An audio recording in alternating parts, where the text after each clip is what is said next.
Ayan, Professor Michelle E. Mora.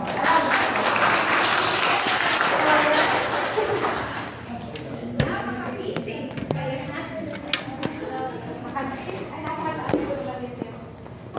mamahangin-hangin pa ako at napakataas naman.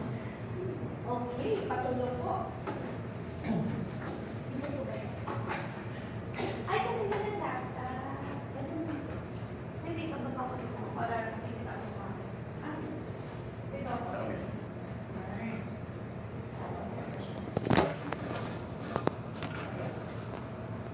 Ilang tayo ha? Hindi tayo formal dito. Wala pong formal dito. Mga beekeeper, mga magsasaka, mga beekeeper ay talaga naman. Tignan niyo si Magtitig, hindi daw ulo sa kanyang kwento. So, tingnan po kayo si Sir Adrian. Sila po ay dati na. Hindi ko rin maisip talaga sa puso ko kung bakit gusto nila umattend ng training seminar. So, baka naman kayo sa susunod na yun. So, tanong niyo sa kanila later, bakit pa-attend ka ng attending fairness? So, baka may something na meron sa atin. So, natutuwa po talaga kami. Sabi nga namin ay, ito para ay isa ng pamilya. So, later ito kwento ko po sa inyo. So, una po kami po tour ng biology para dire-diretso na po. Pakilala ko po muna ang Bright Center sa inyo. Kung ano ba tayo, bakit tayo nandito, etc. So, ito ay B-Research, Innovation, Trade and Extension Center. Actually, nag-start kami as CBSUP program. Isang programa lang siya that is committed for extension research and extension services. After noon, so siguro nagtrabaho lang kami ng nagtrabaho at natuwa kami kasi pumunta sa community. So, naging strong yung aming extension services. Nakita siguro ng President na okay, workable, feasible. Elevate natin. So, ngayon kami po ay Bright Center na. So, ito pong ating mga batches. Kaya nilagyan namin ng batch number para matuwa din kami na, ay, kami na pala namin training. Kaya din ang umaga nga, kahapon pala, kagabi. Nagkakwentuhan kami na, ay, taga na, ma'am, ang cellphone pa, nagpa-time lang ako. 45 minutes. Kasya na yun sa dalawang topic. Ratsada ako. So yun, sabi mo nagkakwentuhan kami, dapat pagaling tayo ng pagaling. Okay? Di ba? Parang ayoko ng, dapat pagaling ng pagaling. At natutuwa ako kanina nakapiti. Alam niyo po ba, noong unang panahon na kami ay programa pa lang, ako ang speaker, ako ang MC, kami ni Sir Dixon ang nagpapalitan, kami rin ang nag-aayos niyan. Lahat yun, amin lahat, kami nag-aasikaso ng pagkain. Hello po, welcome po, etc. Kanina nakaupo lang ako, nakita ko na. Ang happy po ng pakiramdam. Nag-grow kami and we wanted to grow with you. Kasama namin yung mga adapters namin na ipapakilala ko sa inyo later. Okay? So, ang ating objective actually sa buong Bright Center ay provide alternative source of income to the community. Okay? Pero huwag niya sana, sabi ko nga, tignan natin, later ihuli kaya natin yung income para hindi masyadong kaching-kaching ka agad. Promote environmental awareness that answers yung mga SDG na yan. Okay, yung no poverty, good health and well-being, and develop a network of responsible beekeepers. So take note, responsible. At kanina, kumakalembang at kinikilig ang aking puso kasi may naririnig ako dapat daw ay sa feral colony ay ganito, tsaka ganyan. So, number 2 na narinig ko, dapat daw siya bilang adopter na tudoble niya na yung sarili niya. Ang galing, di ba? So, alam ko na ngayon bakit sila balik ng balik dito. Wala naman masyadong freebies. Pero nakikita ko yung heart nila for this one. So, this is the extension agenda of our Bright Center. So, beyond the height, ito po yung training na ginagawa. So, tawag namin sa kanya ngayon ay SACTO-B. Siyempre, SACTO, beekeeping. Strengthening communities through beekeeping. So, number 1, itong training na ginagawa. After which, ma'am, ready na po ako mag-beekeeping. Let's give you support or technical assistance in splitting of your colony, in setting up of your melapolary. Anong tulong ang mabibigay natin? By the way, aside from mga farmers or ano ang background ninyo, meron po tayong mga estudyante that into beekeeping. Sila po yun. Okay, BS Biology. At ito po, sa Cavite State po yan. Tagalay Lyceum, talagang ginusto niya rin po na mag-research sa mag-research sa bees. So, sila po ang ating kasama. And then we have bee monitoring. Siyempre, titignan namin. Kikita nyo mga, ay, oo nga. And then, iwi system. So, and then, be an entrepreneur. So, hanggang matapos kayo, syempre nakaka-produce kayo ng product, hopefully, natulungan namin kayo. Okay? So, ito po ang mga ginagawa nating trainings, kaya yung mga nakaabang lagi. Pwede po ba akong patent sa mga trainings? Product dev, economics of beekeeping, stakeholders meeting na masyadong mahalaga. Kasi that is where, mabilis po ba ako? Opo daw. Kasi lagi ako nilalatsada tinanano. Okay? So, economics or marketing of bee products, and then stakeholders meeting kung saan kinukuha namin ang puso nyo. Ano pa ba ang kailangan nyo sa beekeeping? Okay? So, with that, we already have conducted 1,600 thanks to the webinar attendees. Siyempre, sa webinar, 400 ang attendees ninyo. Okay? Pero basically, we have 26 batches. Actually, more na. Inayos lang namin yung counting namin kasi yung mga iba na sponsored ng ibang community, hindi na namin siya isinama. So, these are the trainings and workshop. We can go to your community. Ma'am, pwede ba ako mag-organize 25 people? Kami ang bahala sa logistics, sa food, etc. We invite you as speakers. Yes po. Okay, invite the whole team para makapasyal din po ating staff. And then, magtutok po kami sa inyo for free. Pero pakainin na kami mo. So, pwede po yun. Okay? And then, during the webinar, so hindi tumigil, kami po ay webinar din. And fortunately, after the webinar, meron pa rin nag-interest sa doing to beekeeping. Sino ba yun?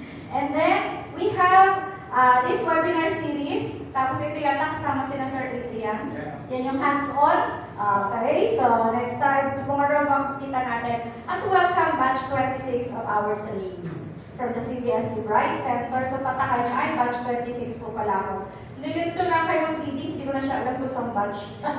Joke! Okay, so next is the support, the technical assistance for the community and also for the students. Kaya na nandito sila, sabi namin, sige, mag-interesado kayo sa beekeeping. So, let's see kung ano yung pwede ninyong i-research o kaya pag-aralan din. We already have 240 technically assisted farms from 1990, 20-something kami nag-start, 2014. Okay? And then, we are helping also the Livelihood Education and Rehabilitation Center. These are the PWDs in Caloocan City. Okay? So sabi na, sige, maglagay tayo ng beekeeping through the help of Director din ng Bureau of Plant and Industry. Okay? Meron silang ka-partner. Ito po yung maganda. May ka-partner sila pa na isang charity, the Latter-day Saints. Okay, so siya yung nag-donate. So, may ikukwento ko ulit sa inyo yan. So, again, meron din tayong beekeeping RPs sa Bureau of Corrections through the help of the DA NUPAC and the Latter-day Saints charities. So, parang may nakikita ko dito mga prospects later. And then, assistance to new beekeepers. So, even in Las Marinas, Ma'am Habi, ganito, tulungan po lang namin. Tulungan niyo po kami mag-set up. Pwede po. We also have the farm. Pwede din. Kita niyo, maliit lang yung kanya. Diba? 2 colonies. O kaya meron din tayo sa farms. Then, we have mellifera. We can assist. Pero medyo nahihirapan kami pag ang inyong setting ay dito po sa rural or sa farms. Punta tayo sa urban. Mas naging successful po ang ating urban beekeeping pag mellifera. Okay? So, assistance to students, meron din po kami. On-the-job trainees, meron din po, etc. Okay? So, these are some of the numbers. Pakita ko lang paano tayo yung technical assistance para magkayo yung number ko. And then, ito po yung ginagawa namin sa technical assistance. Advisory, monitoring, EWA system, establishment of the farm, so on and so forth. Okay? Figure lang.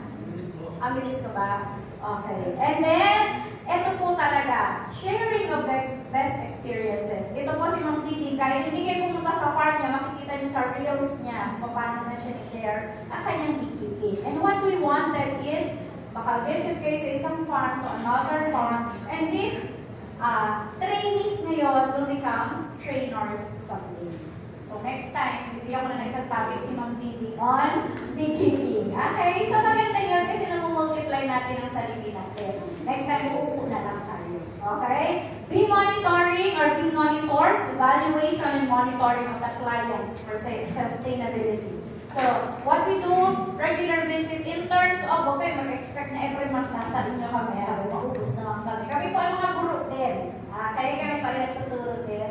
Okay, so hopefully, we can have, ano tawag ito, once a year. Kasi ang harvest season at splitting naman natin ay once a year, especially during summer season. Okay? So ito po ang monitoring of bee farms. Marami po lahat yan. At ito po ang sample na kung paano namin siya i-schedule. Yan lang po yung aming timeline. Para lang makita nyo na talaga nahalaga ang mga pangalan ninyo.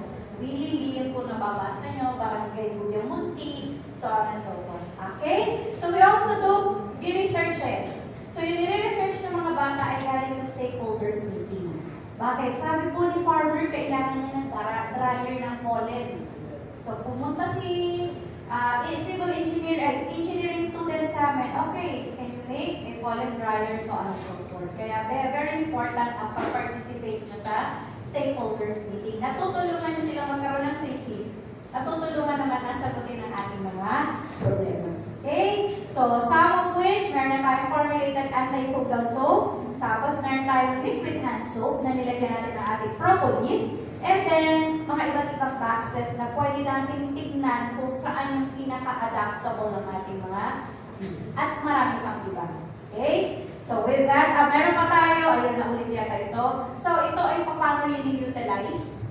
From research, extend natin sa community. Kwento natin paano yung ganitong result. Para hindi lang nasa thesis at nasa library ang ating mga researchers. Babalik natin sa community.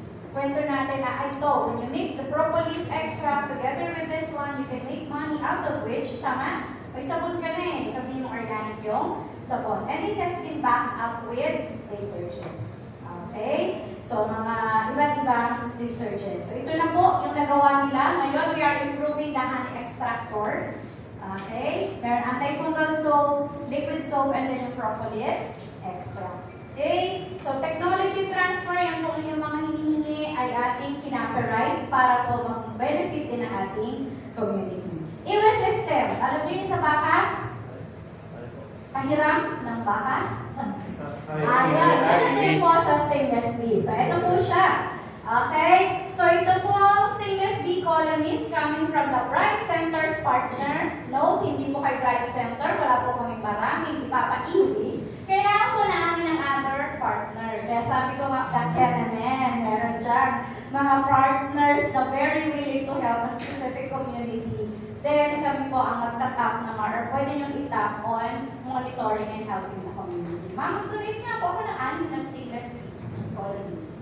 So, ito yung mga rotary, okay, na gano'n sila i-donate. After which, 1 taon, 2 taon, naparami niyang colonies. So, yung 3 naging 6, in-split eh. Okay? So, babalik sa Bright Center, yung isa, para ipagbigay naman sa another adapter. Ay, 3 pa lang.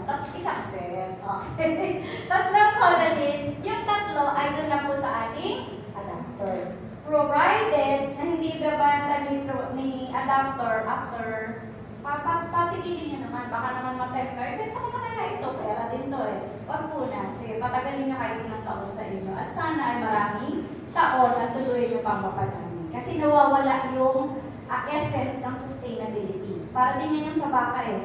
Ay, balik ko na kasi nakabigay na ako ng aking responsibility. Benta ko na kaya yung baka per se. Wala na. Eh, ang purpose naman kung bakit ipinag-iwi ay para kayo magparami ng tulong. Okay? So, ito po yung sinasabi ko, the Rotary Club donated City Stainless Steel Colony sa Barangay Guyang Munti. Baka naman, merong mga lalaking puso ang pwede mag-donate yan. Ang isang private company, high boxes ang kanyang dinonate, papunta rin sa Guyang Munti. Kasi pag nag-split kayo, kailangan nyo ng high boxes.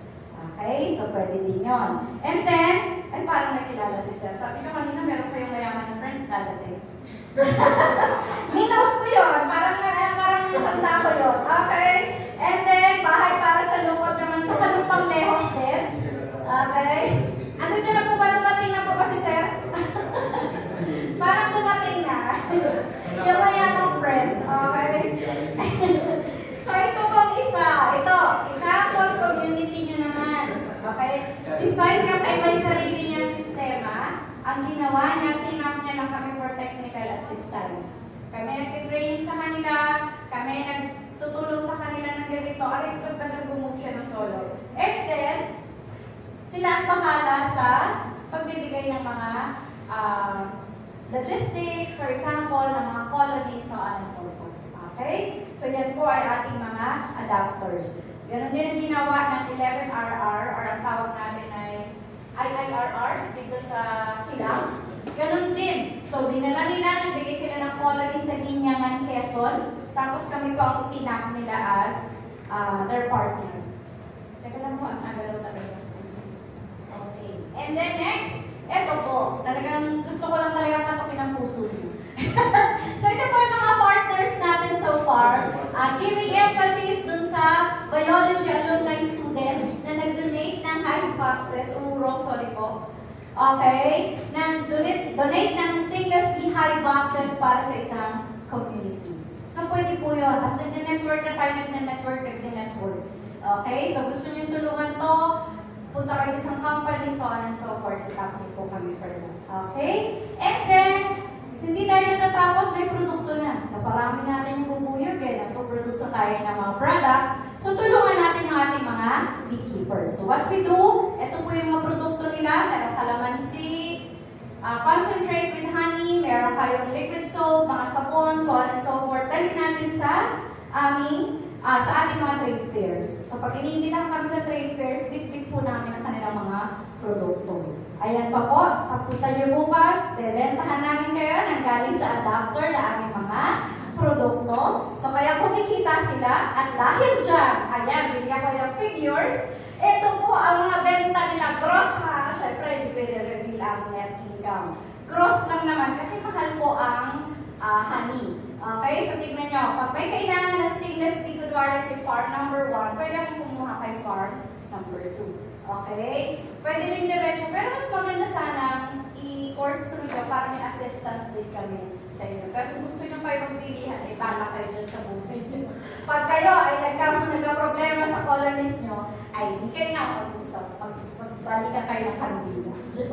Okay, so ito po yung mga sales namin sa kanila. Actually, 2021 pa lang yun. Huwag naman kayo ano. Pero in short, just to show you na kumikita sila, then, so hindi ko na nilagay dyan yung kita nila sa sarili nilang farm. Ito po ay kita nila through the Bright Center. Gross po, gross. Okay. So, yan po ang mga products nila. May meat, may throat spray, Bivale. Yan, kinakatok ko dati. Sabi ko, sino gagawa ng Bivale? Eto na po, meron na po tayong nagagawa ng Bivale na kung pwede nyo bilhin. Kung bibili kayo, si Ma'am Tiling ay bibili bukas, natutulungan ng isang community. Ayun po ang colonies na pinitipid sa amin, dadalhin natin sa kabila, lip balm, beeswax candle. Okay? So with that, hindi natapos ang ating relasyon. Kasi gusto ko mag-level up ang inyong produkto. So, humanap ako ng partner natin. We have the CVSU ATEI na tumutulong kung paano i-package yung inyong mga produkto. So, ito po ang aming mga makikisig na adapters naman. Okay? Na sumali na sa hackathon last time. Ito po ay mga bee sa kanilang mga honey, bee products, etc. ang kanilang mga binibenta. Okay? So, dire-diretso po ang ating relasyon. Okay? Yan po ang kanilang pagtulong natin sa kanila. And then, hindi rin natapos. Sabi namin, o sige, di magsalita ka sa isang talk. So, ito na po. Kaya ang tawag namin dyan sa Science Cafe last time is the Beekeeper's Tale. Sila ang nagkwento ng kanilang beekeeping experiences. And we wanted you to be part of this. So, the next, yung mga pictures nyo na ilalagay natin. Okay, so we also have partners. Baka naman may mga gusto kayong i-link na partners sa amin. We have already 27 linkages. Also been invited to mga ibang talk sa DCMM, Radyo Aguila, Balitang Hali, and then Future Earth Philippines, so on and so forth pa. Okay, we already have 124 beekeeping adapters. Kasama ka na dun, ma'am? Kasama na po kayo. Okay, so ito po ang ating listahan. Baka natin din, niloloko nyo kami. Meron. So, kinap ko lang makambalo. So, ito yung listahan ng magpupuyog. The Buzz Book. ang itawag natin. So, ipasok natin siya sa mga bus book. So, ano yung mga ginagawa? Rather, ano yung mga inaalagaan ng bubuyog? With that, we already have provided to the environment this much for the colonies. Ito madami. Tama po? Okay. And then, so how do? Siyempre, tanong nyo nga kung paano ako maging beekeeper. Siyempre, parang nagbibenta ng ano ng produkto. So, paano po ako magiging beekeeper or bee adapter, for example, para may assistance lang kayo and pasok kayo sa ating mga network, kumbaga. So, send us a letter through the office of the president. We'll send you the email, yung mga title, etc. ni Dr. Robles. And then we will schedule the visit to your farm. Kung ang kailangan po ba ay technical assistance, o kayo po ay meron ng mga bees, okay din po yun. Okay? At kung ano pa ang pwede namin itulong. And of course, your commitment to become a responsible beekeeper because our goal is produce unadulterated products. Huwag na tayong sumali sa maraming nagpo-produce ng honey na fake honey. Okay? Conservation of the environment. Sabi nyo nga kanina, pwede pang ubusin yung nasa feral colonies. Huwag po. Okay? Huwag po. At saka may problema po tayo doon kasi pag naglilipat kayo ng isang group ng bees dito na hindi viable sa isang lugar, ay nakakasila rin kayo sa environment kasi nagiging invasive species sila. So what we want, example si Sir Tagalite, kung ano yung meron doon, tignan natin. Pwede natin kasi pag-aralan ano yung pwede natin paramihin. Kung okay naman ang meron tayo dito, why not? And ituloy ang ating ligaya. And lastly, service to the community. Tignan nyo si ma'am. Service to the community, nandito pa rin sila. Yung pag-share nyo is also a service to the community.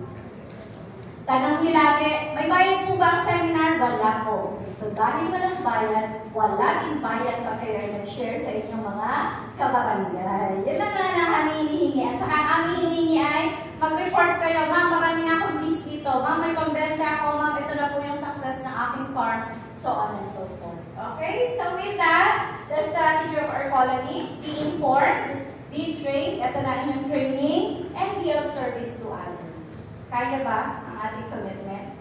So I hope, sabi ko nga, ito yata ay parang lifelong commitment. Naging pamilya na po namin sila actually. Nag-share kasi sila, minsan yung GC namin, at personal messages. Si Ma'am Piting ay napakasipag magsabi, ma'am, ito po ang status ng aking bees.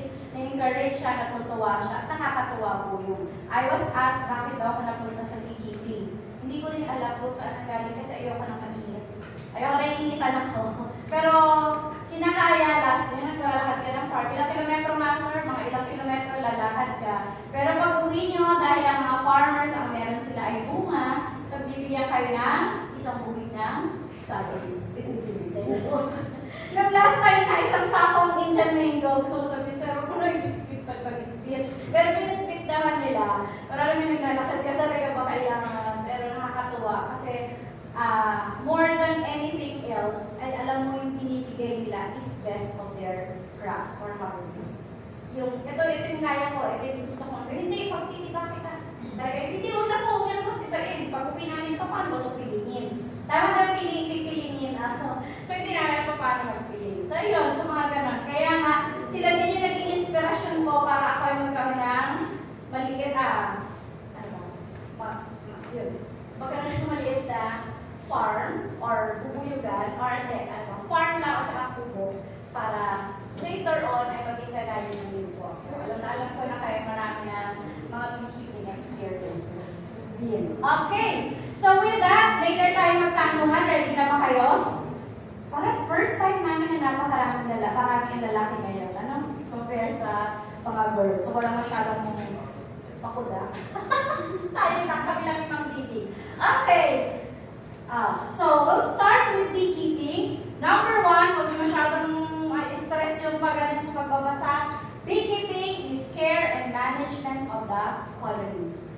Okay? So, una ay alagaan natin. Ngayon, ang nagiging problema natin is when we are with the business side. Nakukuha niya parang, ay, ito na, marami na akong bibentahan ng honey.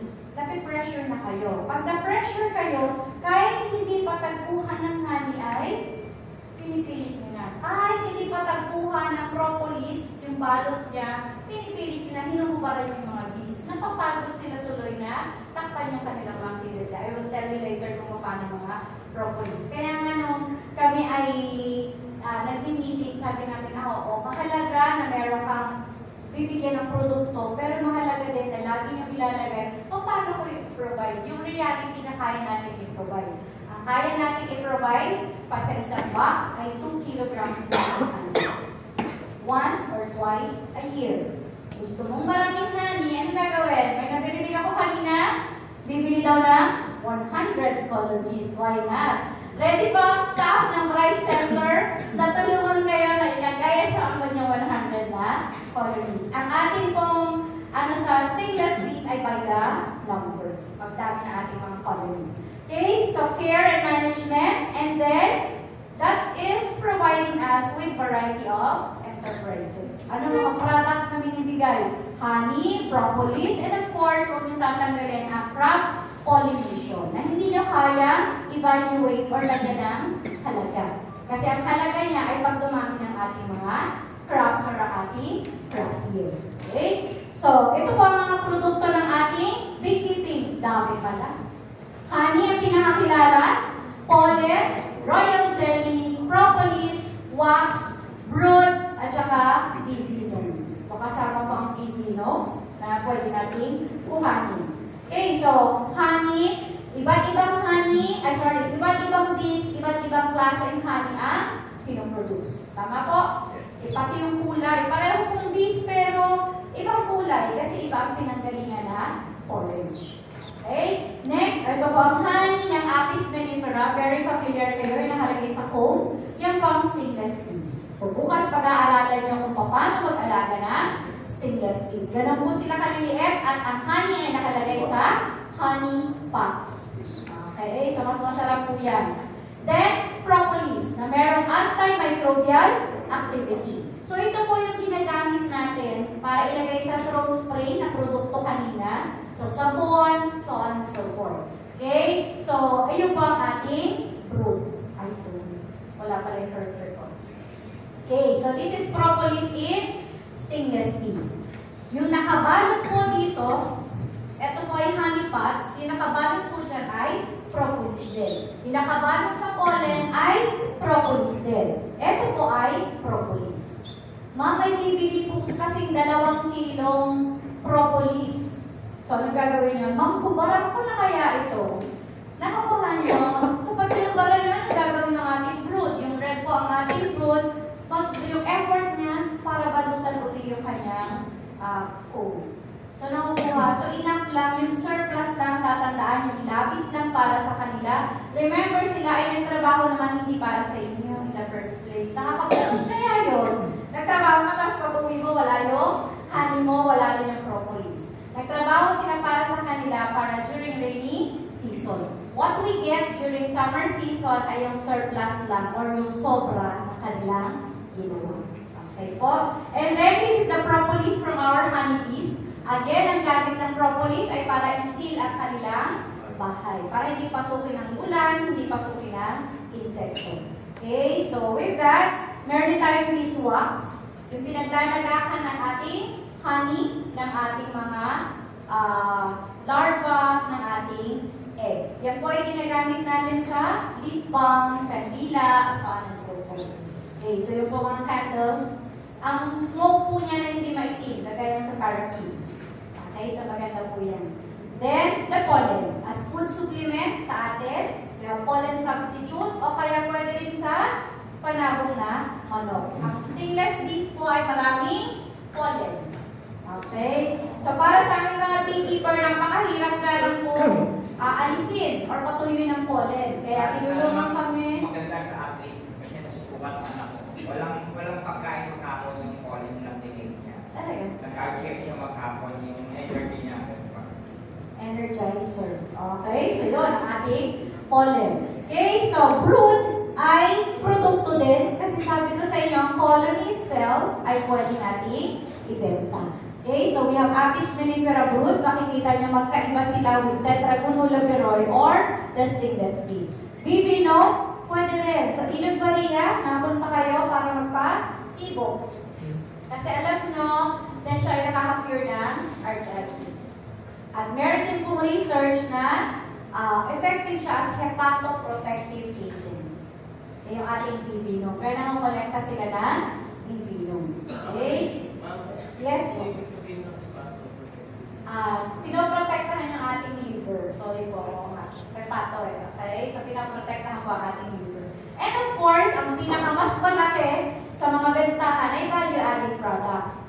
Just a small amount of propolis, honey, makakaproduce na kayo ng maraming sabon. At ang sabon ay pwede nyo ibenta na mas mahal kasi ang production cost ay mahal din po compare sa Safeguard. Tataka nga kami, bakit nga ba mas mura ang Safeguard, mas matigas pa compare sa ating mga organic soap? Diba ang lalambot ng mga ibang soap kasi yung production cost din. Okay? So, why beekeeping? Additional source of income, food supplement, for sabi nyo nga, pollen at saka honey, medicine, hobby. Aba, napakaganda po. Pang-titing talaga. Si Ma'am Titi kasi napakadami niyang reels. Panoorin niyo to, i-follow niyo. Every morning, magkakapiyalan ko kumustahin yung mga bees at kinakausap niya, pareho kami. Morning naman, mga bees. Oy, dami-damihan. Trabaho. Okay, pollination of course sa ating mga crops. Alin po mga pinapollinate niya? Yung bahay kubo vegetables natin. Sili, etc. Which will be discussed later sa inyo. And then biodiversity conservation. Okay? Pollination of crops. So what you want ay pollination at ikalat natin sa inyong buong farm. Kung may 100 kayo, ilagay natin sa inyong 100 na, ilang hektaryang lupain. Pollination again, ito ay totoo sa Barangay Daini. Yan ay sa halaman ng paminta. Halaman puno ng paminta. Okay, nakita ni Ma'am yung kanyang colony, sabi natin, sige, ilagay natin sa box. So right there and then, inayos namin yung box para doon na siya dadami. And then, dahil hindi namin malagyan ng box, ang ginawa namin ay biotechnology. So bukas ituturo ni Sir sa inyo kung paano yung mga biotechnology. So, these are just some facts on paano nag-improve ang pollination service through our bees. Kaya kailangan natin ang ating mga pollinators. So, also relying on bees are this, tawag dito, halaman. So, we have blueberries, etc. Strawberry farm po sa, ang tawag sa strawberry farm? Queens, si Tatum Queens. Naglagay sila dati ng stingless bees at this year daw ay maglalagay. Unfortunately, naglagay sila ng pesticides. That's another point. Okay? Naglagay sila ng pesticide na matay yung mga bees. Sabi mo, sorry po. Sorry din sa kanila kasi anim na pollination. Times 3,500. Medyo malaki din yung kanila losses. Okay? So, how do they give us this product? So, pag-aralan natin ang kanilang mga biology. So, let me tell you about the bees. So, bees are livestock. Ngayon, sila ay nasa animal industry na. Dati ay nasa plant industry. Okay? So, except the livestock can roam around beyond any enclosure. Buti pa ang baboy, tama, pag umulan, o kaya ang baka, o kaya ang manok, pag umulan, pwede nyo bigyan ng shelter, pwede nyo pakainin dyan lang sa area, okay yan, control nyo lahat. Ang bees, hindi. Hindi nyo siya mapipigilan na pumunta sa isang area na maraming pesticide. So, what do you do? Pag stainless bees ang maalagaan, mag-iksila yung kanyang flight range. Okay? So, at least yung control nyo ng konti. Pero mahaba or malaki pa rin ang 300 meter radius. Okay? So, these are the bees as livestock because they produce different products kagaya ng baka, ng baboy, at saka ng manok. So, all honeybees are social and cooperative insect. Meron silang kanya-kanya role sa buhay. Okay? They rely on important social structure. Ang tawag natin ay caste system. May hierarchy. Sinang bida sa insect na ito? Ang queen. Okay? So, they live in wide range of habitats and they can make multiple products. Sabi natin, ang daming pollinators, tama po. Ang Ang bats ay pollinators. Hindi pa plano yung pollinators. Ang butterfly are pollinators. Ang tutugoy, ang insect, ang ibon ay pollinators. Unfortunately, sa lahat ng mga pollinators na to, ay bees lang ang kayang magbigay pa ng ibang produkto aside from pollination. Kaya wala silang magawa, kundi maging bida pa rin ang ating mga bees. Kasi aside from pollination, may iba pa silang products. So again, ang tawag natin ay laywan or honeybees. Mas common lang tayo sa bubuyog. Okay? Kaya pag bubuyog din ang ating itinatawag. So pwedeng pukyutan, laywan, na kaya stingless bees. So ito po ang mga bees na meron tayo sa Pilipinas. 7 klase. Ang dami pala.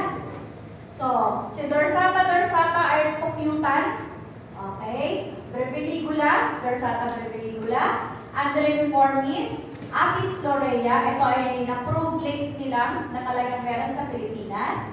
Meron tayong Asia, alaywang Asiano. Meron tayong Apis vinifera at Tetragonula virul. Yung tatlo po sa baba ay meron tayo. 5, 6, 7 ay meron tayo sa 7. So, makikita niyo po sila bukas. Okay? So, umpisahan natin. Ganito sila kalalaki. Ang pinakamalaki ay dorsata. Okay? Kaya sila ay giant honey bees. Okay? So, pinakamaliit ang ating Tetragonula virul. So, ating Apis dorsata ay makikita nyo nakahang sa mga puno. Ito po yung malalaki. 1.5 kilometers. 1.5 meters ang laki minsan. Okay, so pwede nyo lang i-harvest ang kanilang honey, hindi pwedeng i-box. Ay, hindi pwedeng alagaan. Hindi po pwedeng alagaan. Diyan lang po talaga siya. So, yan po, pag kukuha ninyo, okay, pwede nyo i-cut in such a way na may maiiwan na kaperaso para babalikan ang ating mga bees. Okay, tapos tutulungan, meron din tayo isang aspect na pwede natin tulungan yung ating mga native on how to harvest yung honey. Kasi yung iba, ginagawa nila, iniit siya nila. So, sayang yung brood. Diba? So, i-harvest lang natin yung honey. Ay po ba yung kulay asul yung ganito? Iba pa po yung baka blue-banded bees. May blue-banded bees din eh. Medyo maliliit. Solitary naman po yung solo-solo sa buhay. So, ito po yung puti. Malaki puti. Usually po, pag may stripes na puti, ngayon, usually po, pag nagbukas kayo ng ilaw sa gabi, tapos kayo ay mga nasa forest, napasok siya sa bahay. So, akala nyo siya ay, yung ating inaalagaan, pero actually siya ay dorsata. Na-attract po siya sa ilaw. Okay? So, yan po, sa giant, hello.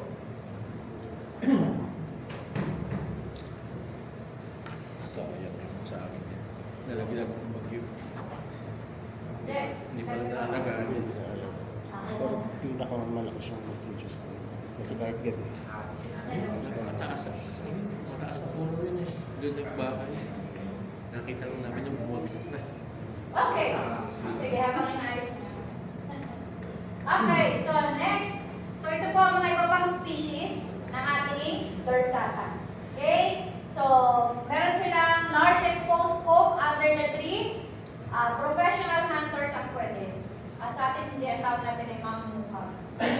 Kasi ito po ay may sting. Pag kayo ba kinuyog niya, ito magpuna kayo ng pinakamabilis nyo, takbo. Kaya huwag nyo na rin po kami tawagin para buwag to. Kasi hindi na talaga kaya. Meron malapit sa amin. Yan. Hindi napansin ang taga-Meralco. Ito lang, 5 days ago. Nabanggaan nila yung nasa hospital na yung mga taga-Meralco. Kumalagay sa boom yung... Totoo yun. Kaya talaga, kaya minsan, kinakonsider nila as pest eh. Pag yung connotation natin sa bubuyog ay nang-i-sting sila, natatakot tayo. Which is talaga naman nang-i-sting sila. And pwede rin siyang mag-cause ng death, diba? Pag kayo ay, kasi anaphylactic shock eh. Diba? Pag kayo ay may, ang tawag dito, may allergy, so pwede din. Kaya tinitignan natin yung ating mga beekeepers din. Kaya careful, kaya sabi ko, kailangan properly geared. Pero hindi ko rin alam kung saan kumukuha ng lakas. Ang mga mamumuhag kasi, katawan lang talaga nila ang meron sila. At konting puso, ay nagagawa nila. Hindi ako niya may sting pagpunta sa mga farm. Pero, kung sigurado po kayo, ay okay daw. Okay. Next, so ito po siya. Ganyan kalaki. 1.5 liters of foam. Diyan pasagot. Pasagot na. And then, approximately 48 kilograms ang honey. Okay? Next, ito po siya, yung ating dorsata. So, malaki po siya. And then, ito po ang breviligula. So, magkaiba sila yung kanilang stripe. So, kanina po ay yellowish ng konti. Ito po. Tapos, ito pong isa ay puti. So, furry body for pollen and nectar collection. Then, ito pa, additional sa ating giant honeybees.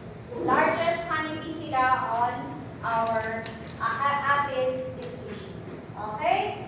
Next, kung meron giant, meron din tayo dwarf honeybees. We have the black dwarf honeybees. Ang tawag natin sa kanya ay Andreniformis.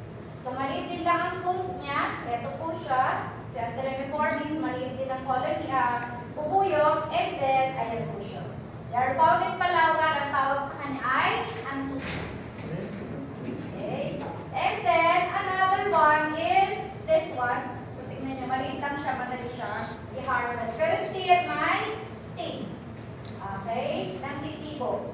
Next, Apis florea. Ito recently lang nakita na meron tayo sa Pilipinas. So, meron tayong Apis florea sa iba't ibang areas. Ayan, ito po yung gear niya. Hindi pa din naalagaan yan. Hindi pa rin naalagaan. Okay? Kaya kung ini-introduce, para hindi nyo lang palagi pag didiskitahan ng ating mga buyo. Plus, meron din naman pwedeng gawin dito kasi harvest ng honey. Sila actually yung mapapatunayan, sila actually yung considered lang as organic honey kasi sila yung matatagpuan nyo sa mga forest.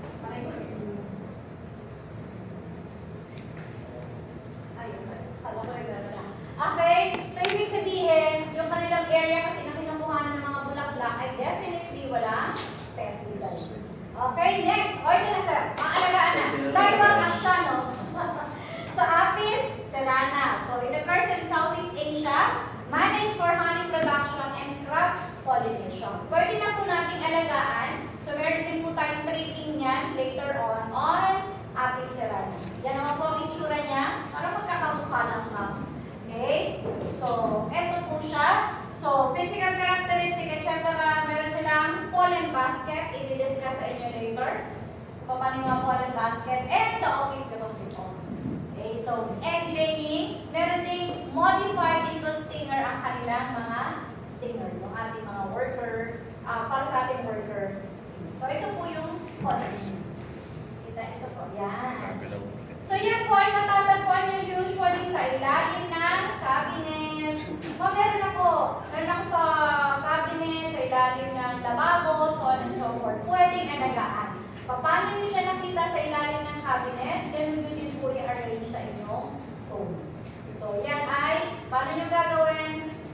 Theoretical lang ha, pero meron tayong lecture. Ikakat nyo to at ilalagay nyo siya sa frame. Okay, isa-isa din po. So, bukas ko po ikukwento para mas makita niyo. Mas ma-visualize niyo yung ating Apis cerana. Okay, they build multiple combs. Again, may sting ng titibo.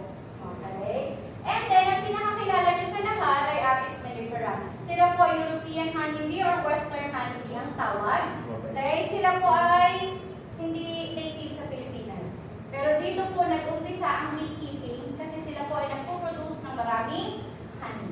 As much as 25 kilos to 40 kilos. Last week, nasa Carmona kami sa Tabitas Farm. Yung isa po naming adapter.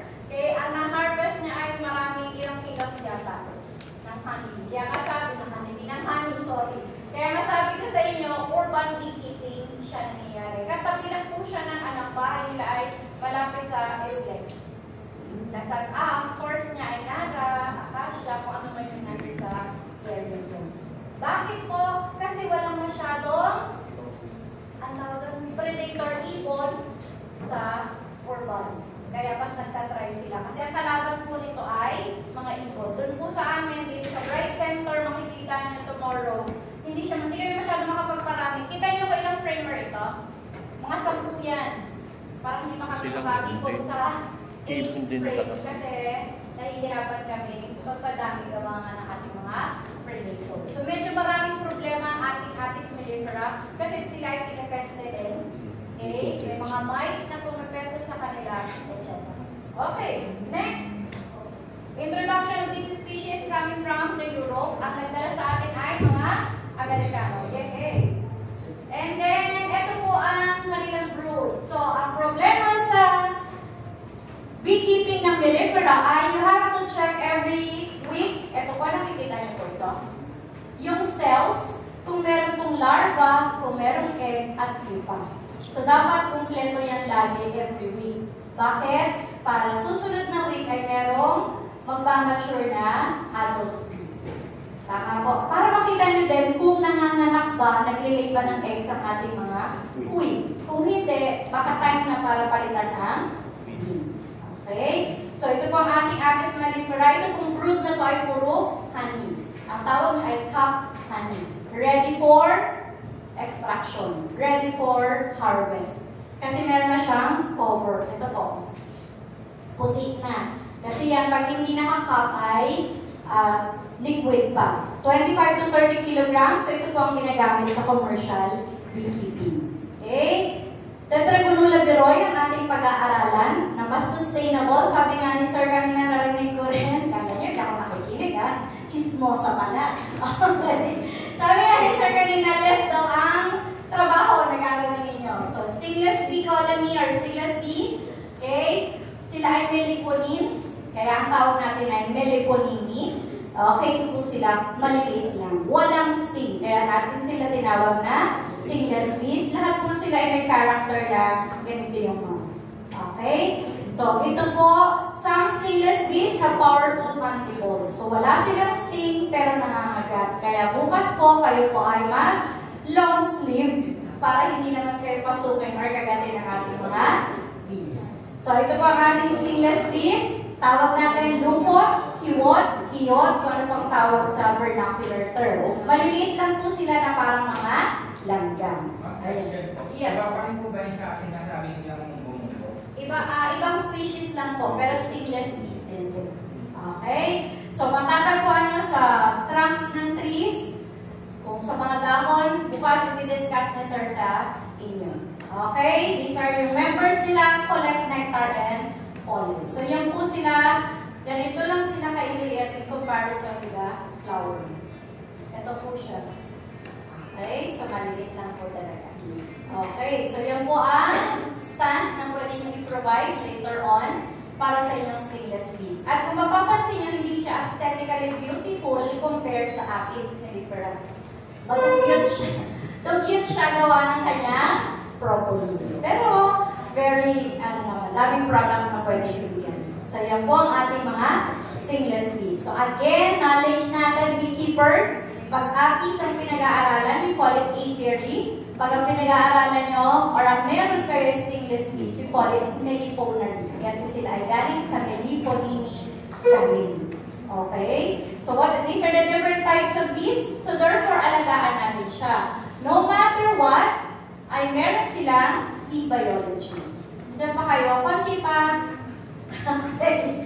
May tatlong case or role ang ating mga bubuyog. Ang queen, ang drone, at saka ang worker. So, ito po sila. Ang queen ay pinakamalaki, pinakamataba. Ating drone at ang worker ang pinakamaliit.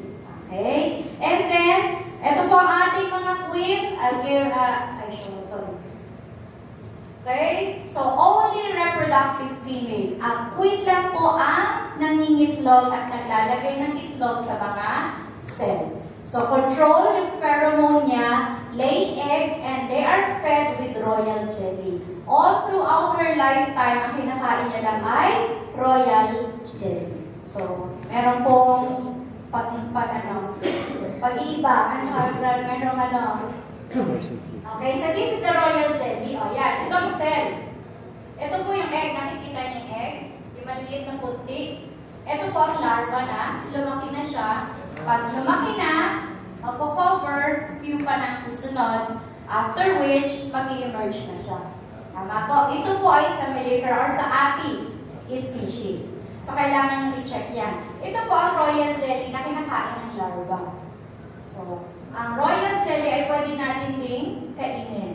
Sobrang nutritious siya, kaya medyo mahal. Hindi lang medyo, mahal talaga. Okay? So, yan po. Now, remating. O, ang aga-aga, ma'am. Ano ito? Okay? So, queen mates with several males in flight. Ang tawag natin ay gang rape. Okay? So, ginagang rape siya. A male drone will mount the queen and then ejaculate using the endophilus. After which, pagkatapos niya mag-ejaculate, i-rip off niya, tatanggalin niya yung kanyang endophilus, and it-rip off from his body, and then, may iwan sa queen. Pag natanggal yung endophilus, ano magagyari kay drone? Patay. At least happy. At least happy siya. Okay? So, the next drone to make the queen, ano gagawin niya? Siya na yung magtatanggal ng endophilus. So, ibig sabihin, sa isang flight ng ating queen, maraming male or drones ang bubuntis sa kanya. Nag-rape siya sa isang labas niya. After which, mananahimik na siya sa bahay niya at maglalagat na ng itlog linggo-linggo. Nagets niya kanyang life cycle. So, ganun lang. Reason why ang kanyang pagkain ay royal jelly. Pinaka-precious ang kanyang pagkain.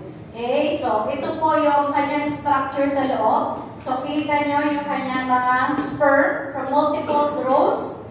And then, ito po yung ovula na pinaglalagakan or ovaries na pinaglalagakan ng ating mga itlog, ay ng ating sperm. So, 100 million sperm, only 5 to 6 million are stored within the queen's spermatica. After which, maglilay na siya ng egg. Okay? So, yan po ang kanyang itlog at ito po yung endophilus na natatanggal sa male. Okay, now, ito naman ang ating queen rearing. Tatanong, ma'am, saan nangyayari? So, yung ating pong Apis mellifera ay binibili ang queen. Bakit? Kasi gusto nyo na maganda ang lahi. Okay? Kaya meron tayo mga queen rearers. Sila yung nag-rear or nagpapadami ng queen. Tama po? Sa Apis, sa laywan, sa Asyano, walang ganon. Bahala na sila sa buhay. Native eh. Kaya na namin to. Stingless bees, sila na rin ang bahala. So, malaki ang input sa Apis mellifera beekeeping kasi may input pa kayo ng pagbili ng queen. Kaya nga reason, kailangan nyo i-check lagi kung okay ba ang brood pattern, pangingitlog ng ating queen. Kung hindi, ay papalitan nyo ang queen. Ang buhay ng queen, na binili nyo, supposedly ay 5 years, pero in 2 to 3 years, 2 years, 3 years, medyo nagpapalit na kayo ng queen kasi pumapangit na yung kanyang pag-iitlog. Paano po nagiging pangit? Nakita niyo yung frame kanina. Ang gusto niyo po ay isang lakad, nandun lahat yung mga eggs. Minsan nagpapatsi-patsi na. Okay, so ayaw niyo na ganoon. Okay, so queen bee controls the sex of their offspring. Siya ang bahala kung sino magiging worker at saka magiging drone. Ang drone ay hindi niya pina-fertilize. Kasi konti nang kailangan yung drone. Tama ako?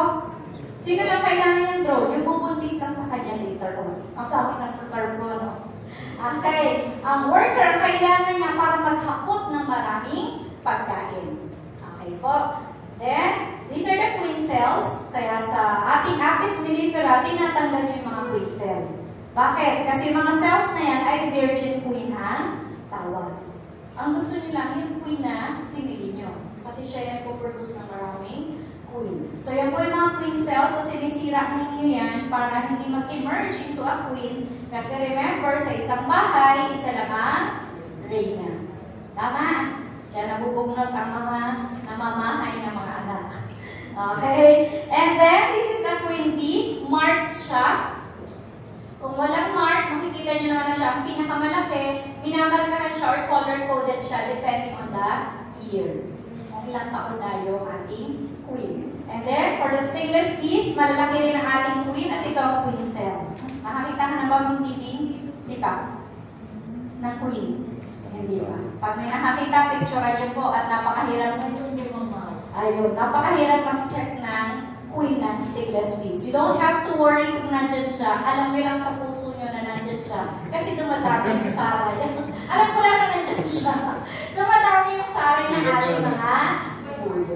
Bukas ito kwento yan ni Sir sa inyo. Okay? Pag mated queen, siya ay mated reigning queen siya. Pag virgin queen, sila yung mga princesses sa ating stainless steel queen. Hindi nyo kailangan na makita or mag-introduce ng bagong queen. The drones, these are the male honeybee. Characteristics nila, malalaki ang mata, at matataba sila. Bakit? Kasi hindi sila lumalabas para mangolekta ng nectar at pollen. In short, sila ay member ng palamunin. Talaga yun, totoo. Kaya, kinokontrol ng queen kung kailan lang yung ipoproduce niyang drone. Yung dapat yung sapat lang. Kasi nagdadagdag ka lang ng pakainin. At did you know that pag ang mga bees ay hindi na kailangan, nagkasakit sila, napilay sila, iniitsa sila sa loob ng hive. Kasi hindi ka na makaka-work. Oo. Dagdag ka pa sa pakainin. So, hindi sila kagaya natin na kahit baldado na ay, di ba, bilang tao, inaalagaan natin. Sa kanila hindi. Kasi yung economics niya, dadagdag pa siya sa kakain. Hindi naman siya nakaka-contribute sa pagkolekta ng nectar. Okay? Bakit malaki ang mata? Para makita niya ang queen paglabas niya later on. Bakit? Hindi naman siya lumalabas eh. Nasa loob lang siya ng hive.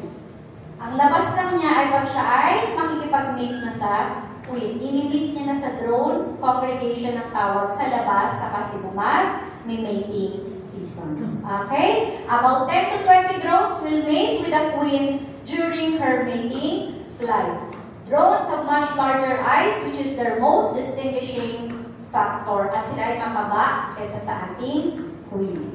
Okay, drones and worker bees only reserve the royal jelly so 2 to 3 days. After which, ang kakainin niya na ay pulot at pollen. Okay, so may ano sila, distinguishing ano kung anong kakainin nila.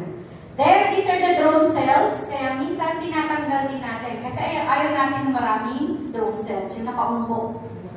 Para magkatulad, pero ang queen cell ko ay pakaba.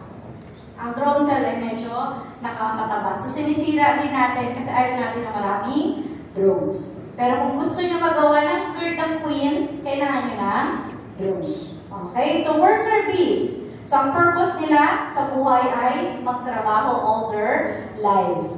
So, eject the unusable drones. Yung mga walang gamit ng mga drones ay papalayasin. Ang unang trabaho ng bees na imagine nyo ba pagka-emerge niya ay housekeeping. Hindi po sila nalabas kaagad. Okay? So, parang stage by stage. Housekeeping, sila po ang tagalinis ng ating mga cells. Worker bees and undertakers and cappers. Sila po yung taga-cap ng ating honey. Ito po yung sinasabi ko sa inyong honey. So, naglagak ng honey dito, tatakpan niya later on. And then, babysitters. Sa next stage, babysitters of the young bees. Pag-alaga ng ating larva. Next, pwede nang lumabas, collecting of nectar. So, hindi kaagad pagka-emerge niya ay lalabas siya. So, siya po ang magkukolekta ng nectar. The house bees will find the cells that are marked for their nectar. At gagawin niya ito, honey. So, how do they do that? Hindi po yung lumabas ang maglalagat ng honey sa loob. Nakuha niyo? Ang maglalagat sa loob ay yung housekeeper. So, kaya sila ay nagkikis na na-transfer ng nectar from forager bees to nursing bees. Nakapasa doon sila ka-organize. Kaya ipapasa nyo, ito na yung honey kinolekta ko, lakat mo dyan. Okay? So, kaya delikado na yung buhay ng lumalabas na bees kasi baka during her flight ay makain siya ng predators, mapatay siya ng tao, so on and so forth. So, putting the nectar into the cell, nagkakaroon sila na fanning. Pinapaypayan nila. Bakit nila pinapaypayan? Para maalis yung water content ng honey, para hindi malabnaw, malapot yung honey, yes, yung moisture content, tapos saka nyo i-cup or lalagyan ng cup. Ready na tinatawag niya ay hilog na honey.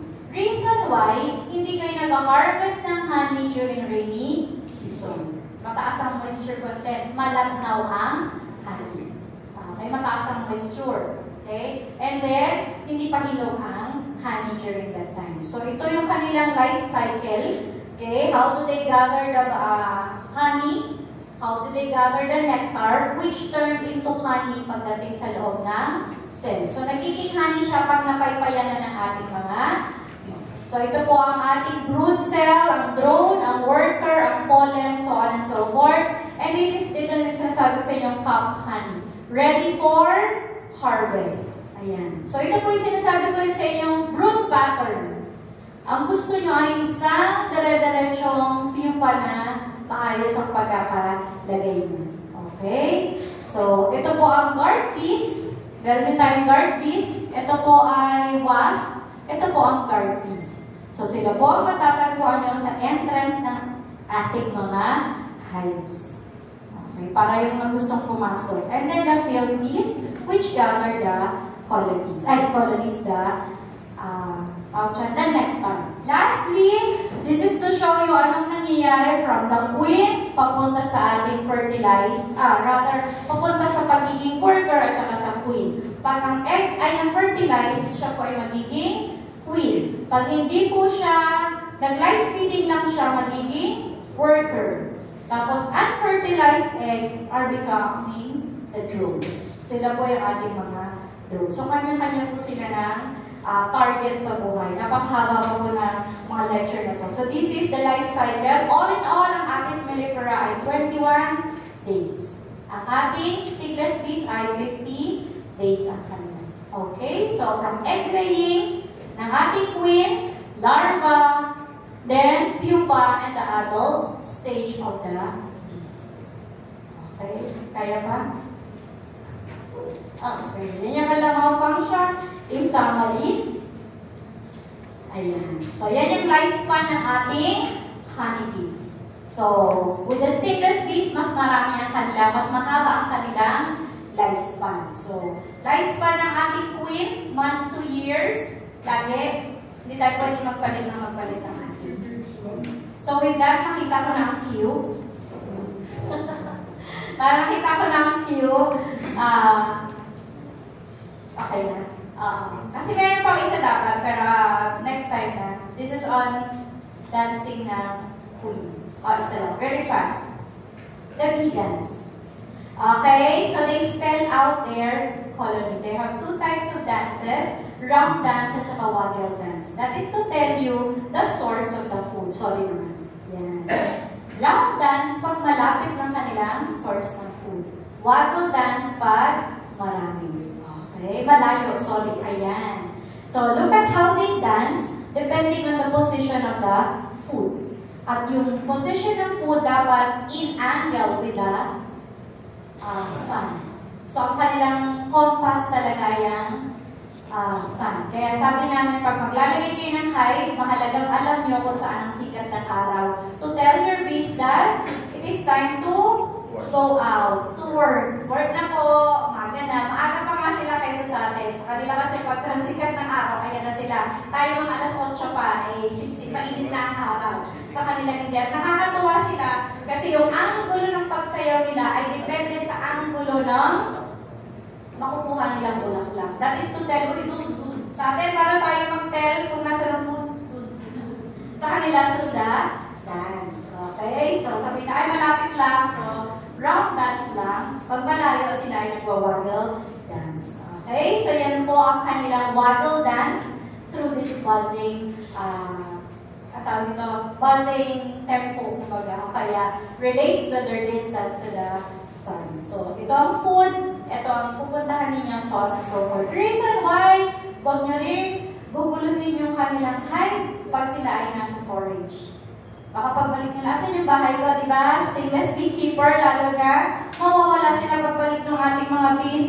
Anong ginawa nyo? Nilipat ko po bang? Sorry, kasi parang mapangit yung pwesto dito. Huwag kayong maglipat ng umaga. Ang paglilipat ay sa gabi. Kasi nag-usap na sila, nag-dance-dance na sila. Tapos pagbalik nyo, ay nawala yung mga bees. So, yun ang number 1. Huwag maglilipat during umaga kasi mawawala yung ating mga bees. At pag naglilipat, lalo na sa mellifera, 1 meter at a time, hindi pwedeng malayuan ka agad. Sa stainless bees, minsan nagagawa naman namin.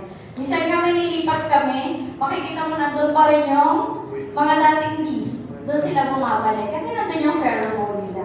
Question nga eh, ma'am, sa dami ng hot boxes, ba't hindi sila nalilito? Dahil nandun yung amoy na, o ito, amoy Michelle to, dito kayo. Doon kay Eating, doon kayo. Yan yung through the set. Okay? So this is the waddle. Yan. So with that, I am done. Later a question? What's next? Okay, open form agad.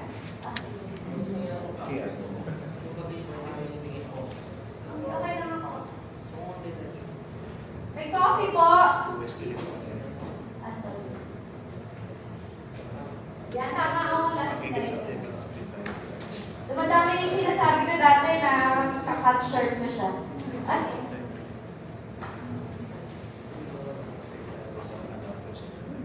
Okay, so thank you so much po, Ma'am Michelle, for that very insightful talk po. And I guess nagkaroon naman po tayo ng idea on how we will become a responsible beekeeper. Ano po, lalo po dun sa mga bagong attendees na welcome to ask their question po. If ever meron po kayong gustong itanong, mga curiosity niyo po ay pwede niyo po ilabas at tanongin po natin si Ma'am Michelle para po masagot niya po yung inyong mga questions. But before getting your questions po, meron na po tayong available na food.